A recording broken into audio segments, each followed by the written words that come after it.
I ghosted my boyfriend of 5 years. I came over to his house one morning to surprise him with breakfast and a video game he wanted, only to find him naked, asleep, and with his ex curled up in his arms.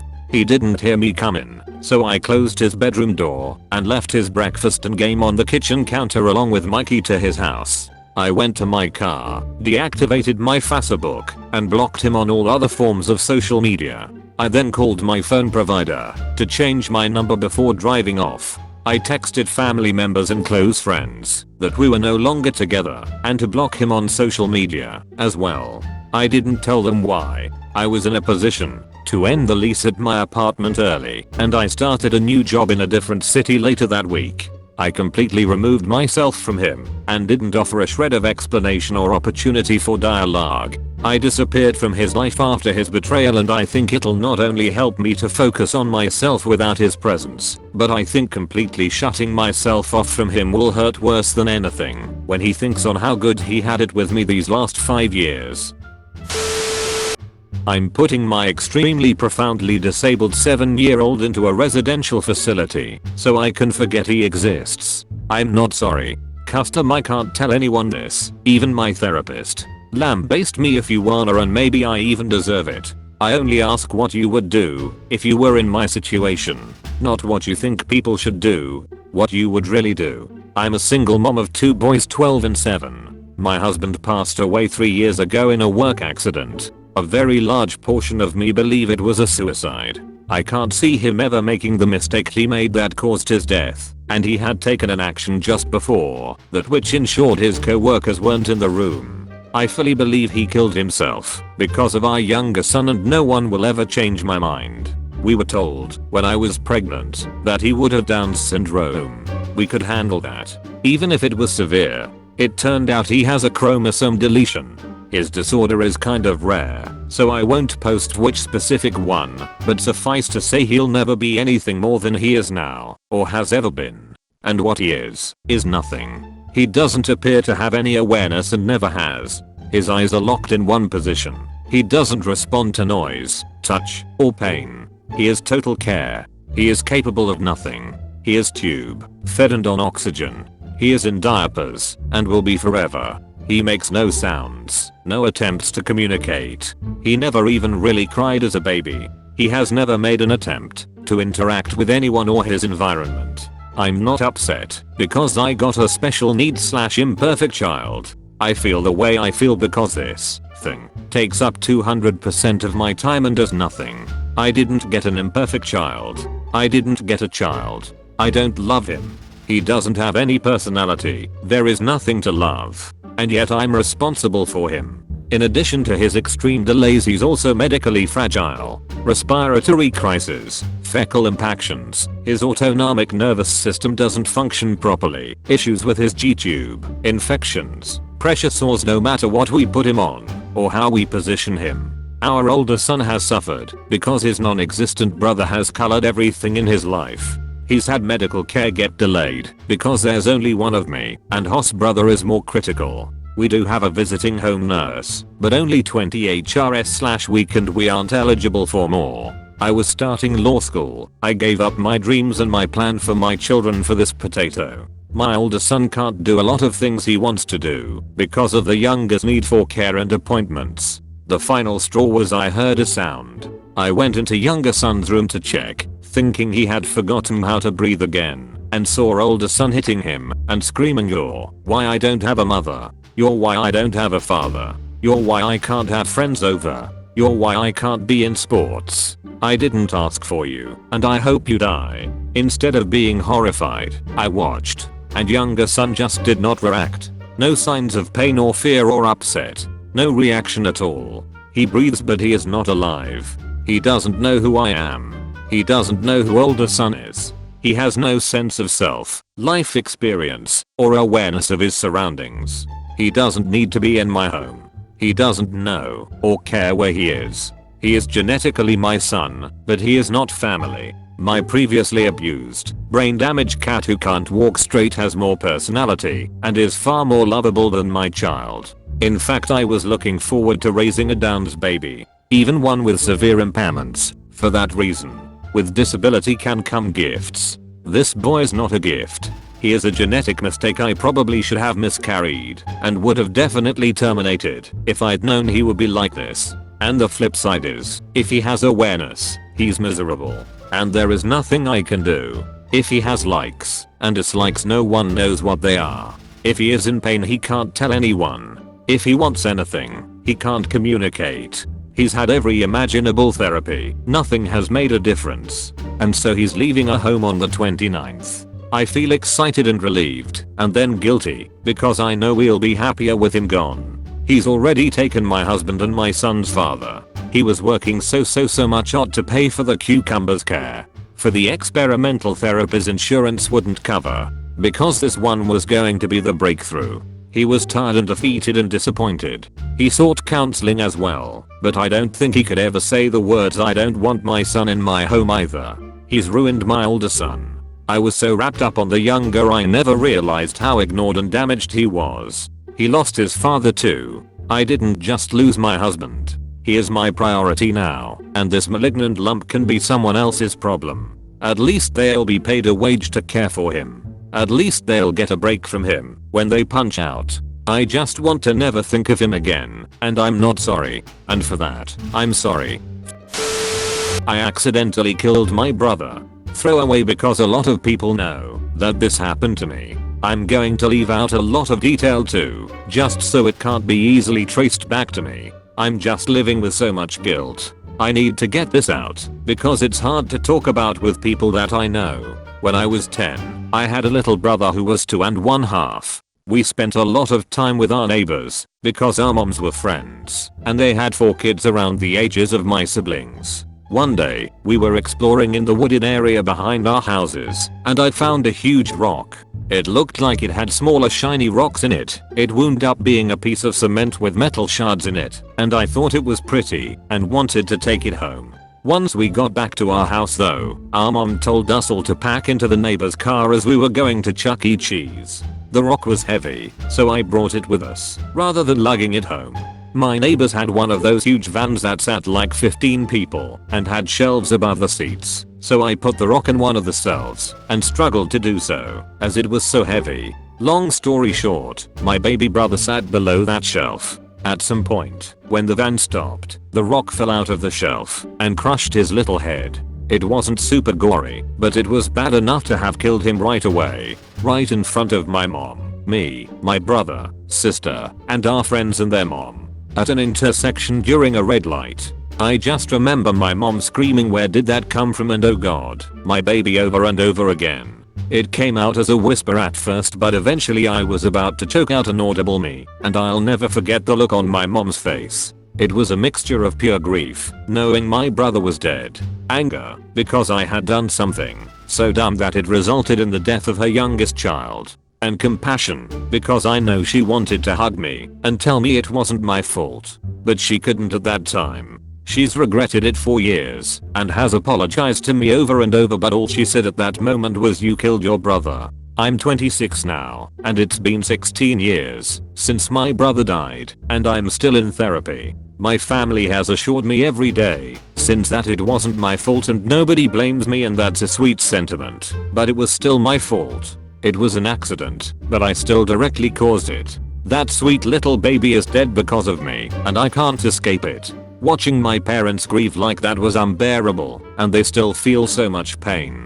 I just can't stand the pain anymore. My whole life has been a wreck since then, and I can't seem to get myself on track. I'm a high school dropout who has to leave work at least once a month because of my severe and constant panic attacks. I have full days where I'm paralyzed and can't get myself out of bed. I feel like I should be dead and not my brother. If you read all of this, thank you. It was hard to write. I just need the universe to know that I haven't forgot what I've done, and I want everyone to know that I'm so sorry. I'll never forgive myself, and I'll never forget. Edit. Wow. I posted this right before work and wasn't expecting this reaction. Thank you to everyone who has replied and DM'd me. If I can't respond, please know when I get off work I'm going to read everything, and it means so much to me. Thank you so much to everyone. Edit #2. There are so many comments and messages, so it's hard and very emotional to try and respond to each of you, even though I wish that I could. You all have brought me so much peace today. It's hard to even explain. I'm sitting here sobbing reading all of your replies, but it's giving me so much peace. Thank you, from the bottom of my heart. I will always keep this account logged in, so I can keep your messages close to me and read them when things are hard. I can't tell you how much all of your kind words have meant to me. I kicked my son out of our house for being gay. He became an alcoholic and nearly drank himself to death. This was in 1991. My son was 18 and going to a local college. Me and my wife considered ourselves sort of a normal New Jersey Italian Catholic family. We were traditional and fairly ignorant to most things. We hated the perceived feminization of culture. Images of drag queens in New York City and AIDS and the tight pants of modern kids made us recoil in horror. My wife found gay porn magazines in my son's room. I came home to a shitstorm. She was freaking out at him. I asked why, and she showed me what it was. I felt my heart drop down into my stomach. It was like a punch to the gut. He was gay. It felt like the ultimate betrayal to us, betraying our religion, betraying the normal, healthy upbringing we gave him. We had zero concept of the idea of being born gay. We thought it was something you made a choice to engage in, and once you did it you couldn't stop. Everything that we had given him, a normal, religious, traditional home, with enough money to go to college and relative freedom to do what he wants, and he just threw it all away. At least, that is what I thought at the time. He was my only precious thing in the world, my son, the person who would inherit my family's name, the man who I raised from a child to be a man, but at that moment, was the furthest thing from a real man in my mind I could imagine. I made the choice right then and there that he was no son of mine. He was just a sissy bitch who happened to live in my house. I know how horrific this sounds, because it was horrific. And it was how almost everyone who lived in our community felt. We were constantly spewed with propaganda to hate gay people and ideas, that the youth were all gay and experimenting and getting AIDS and dressing as women.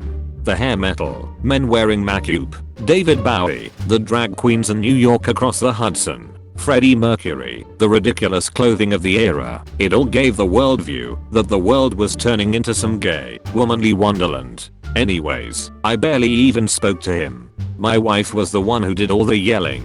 I just went red in the face and couldn't even look at him. She told him to get the fuck out and go to New York to live with his friends, who she assumed were all gay, and she was right, mostly. She physically hit him a lot and got him to pack his stuff while he was crying and told him to get out. Me and my wife were just devastated afterwards. We went to church a lot. My wife told all the other families in the area and they were horrified at my son. I remember when we told our priest, who was a very nice, accepting man, about our son he looked to be disgusted, but when we told him we kicked him out he looked at us in disgust, or at least hid it a tiny bit. Living without my son hurt. It also made me rethink things over time. I still saw him almost as an inhuman person. To be gay, to me at that time, was so sinful and horrific that it was impossible to truly consider accepting them as real normal people. Me and my wife grew apart in the 6 months following my son leaving. She started to drink a lot, and she was a nasty drunk. She had a history of alcoholism. I knew how bad it could get. This was the worst I had ever seen her. We fought constantly over stupid things, and all I could think about was that when our son was here, we never fought. He always calmed us down. In the end, I got kicked out of my own home. She just told me to leave. I moved to New York to live with my brother in Bay Ridge. We got divorced officially a few months later. She would die from liver failure 7 years later. I made the choice, a conscious choice, to find out where my son was. At that point my life was just in shambles, and I was rethinking everything about how I viewed my religion, my life, and I was just so horribly depressed and lonely. Finding him was a nightmare of itself. It took 2 weeks of calling homeless shelters and asking around at them if they had seen my son months ago. I finally found him in an apartment in Williamsburg. I saw him and apologized, and I told him that I'm so sorry I kicked him out. part of me was still in the same mindset as before. I was still a raging homophobe, but I tried to push that part away and just be with my son and ignore everything else. He was a severe alcoholic. My first thought, when I saw him, sweaty and skinny and sickly looking, was AIDS. But no, it was alcoholism. It runs in the family. He said that it started soon after I kicked him out, and that he was horribly depressed and turned to drinking heavily. Even his roommate said it was a major problem. For the next 3 months I spent a lot of time focusing on getting him clean. I met his friends, about half of whom were gay, and we worked together to help him. He went to a detox clinic. He went to rehab. We spent a lot of emotional days together. I didn't want to lose him, even though just a year before I was desperate to get rid of him. The thought of him dying right after this, because we kicked him out, it was just too much to bear. I made the decision that if he died, I would probably commit suicide after. But he would get clean, then relapse 4 months later, then get clean again for 2 years, then relapse again. Then he quickly recovered, and he would never touch another drop again. Spending that time with my son and seeing how he lived, and more importantly actually seeing how these gay men live their lives, mostly completely normally, it completely changed me as a human being. In 1996, I went to my first Pride parade with my son to support him and his boyfriend at the time. I took a heavy interest in the LGBT community and went with my son to visit his friends in AIDS clinics. If you were to have told me in 1991 that I would be going to an AIDS clinic with a drag queen and being friendly with everyone by 1997, I wouldn't believe you in the slightest. Anyways, this post has been days in the making. I love Reddit, even if I'm a bit old for it, haha. I have told my story before to a journalist and it was published. If you feel deja vu reading this, I would very much prefer if you didn't reveal my identity on this post or post the article.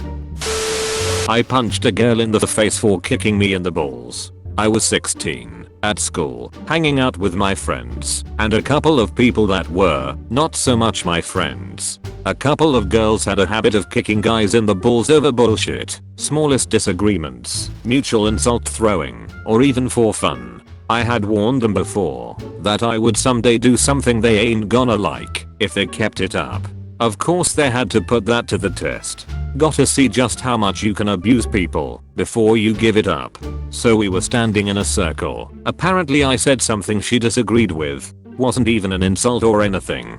She feints to kick me in the balls. I tell her again, if she does that, something's gonna happen. She apparently takes it as a challenge, gives me the hardest fucking kick in the balls I ever received. I collapse, feel like dying, puking, shitting my pants, can't breathe, absolute agony. Some of my friends are concerned, scold her. Some assholes, including her, are laughing their asses off, while I'm trying not to break into tears. I stand up 5 minutes later, feeling worthless. She's still laughing. I get the greatest rush of anger and emotional pain pent up over 2 years of those bitches kicking me and other guys, including some of my friends, in the balls, like we are less than dogs. And before I can think, my fist catapults itself into her ugly, laughing face. She collapses with blood streaming from her nose, wailing like a little bitch, as if she didn't like being put in so much pain that she collapses. Weird.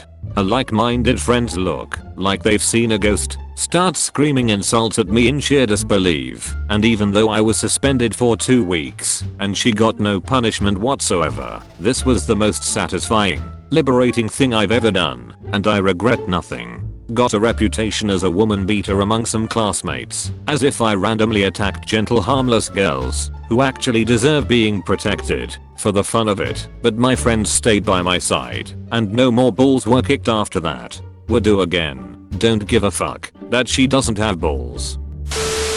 I once left lesbian hentai in the search history on the family computer as a kid and my dad took the blame for me. Sorry, Dad.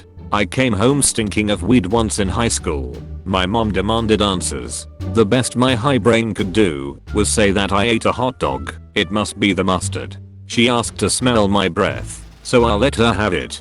She was pissed. She said, "Yep, just like I thought. Steve, dad/enforcer, get over here and smell your son." I blew some weed stink his way and thought to myself, this is it. This is the day that I die. He said I just smell mustard. Go brush your teeth. Thanks Pops. Everyone gets one, apparently.